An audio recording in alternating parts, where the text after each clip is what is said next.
Well, this is Jordan Tower with JT News. Make sure you smash that like button, smash that subscribe button. Well, Dame Dash just came out and said that he believes that this Jay-Z and Rockefeller taking him to court over Rockefeller is like corny and embarrassing. This battle keeps going back and forth. It's even confusing. It was over an NFT in the beginning.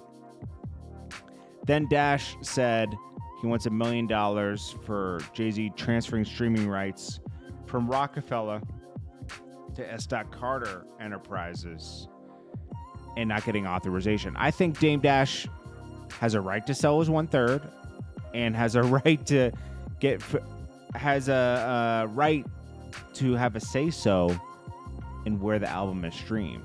But they could have said that Jay-Z and Biggs, if they agree on it and Dash doesn't, it doesn't matter because he's 1/3.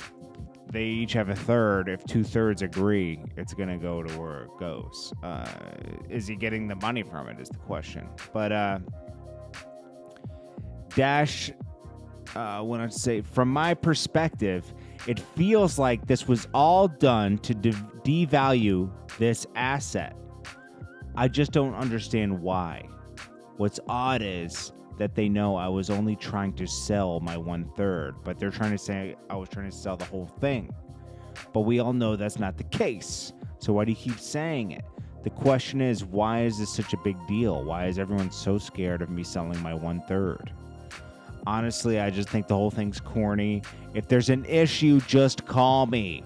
Why do I have to hear it? Why do I have to go to court over this?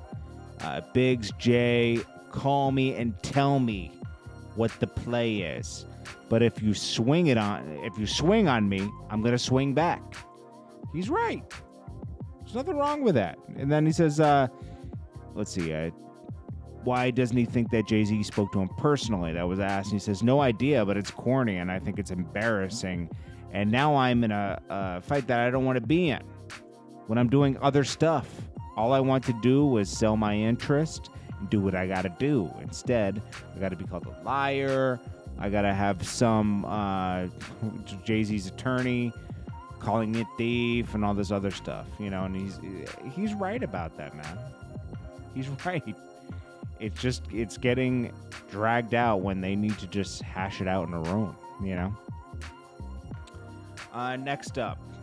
So Jim Jones says MSG is Capo's house and that they're going to destroy the locks. Now, commercial hits-wise, they probably have a one-up, right? But when you look at, like, just the street, you know, music for just the streets and everything, the locks got it, okay? Their mixtapes and everything combined, they got it. But if you're talking about that combined with commercial hits, Dipset probably has an upper hand. But still, I still think that it should have been Dipset versus Unit, but 50 Cent doesn't want to do a versus. So Styles P responded in his own way about this, and he says, if you got us losing, you can't be thinking about lyrics. That's true. You can't be, because lyrically, the Locks is probably a lot better. So because when it comes to that, no one is in position to challenge our expertise. No one. Comes to our songs, how are we going to lose? Love them, but nah. He says, I love Dipset, but gotta send me the rules. It'll be entertaining. You know why? Because, like, no matter what, these are two great movements that came out of New York City, you know? So, like, nobody really loses. It'll just be entertaining, you know? You get to poke your chest out, play what you think's your best music, you know? But, you know, like, honestly, I think 50 Cent's right. The versus thing is, like, it's cool. Is this going to be like a concert? That would be more interesting than just sitting in a room playing songs. Rowdy Rebel reacts to the Pop Smoke Top Shotta.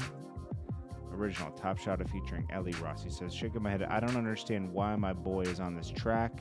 Hey, yo, Ellie Frost, don't trip, bro. You know how these industry dudes are straight suckers. I guess he was supposed to be on the original, and the original doesn't have him on the original. That has to be what happened, right? You know, when someone passes and they try to make music afterwards, it's never the same. What is this? The original has... Let me see. I had it right here.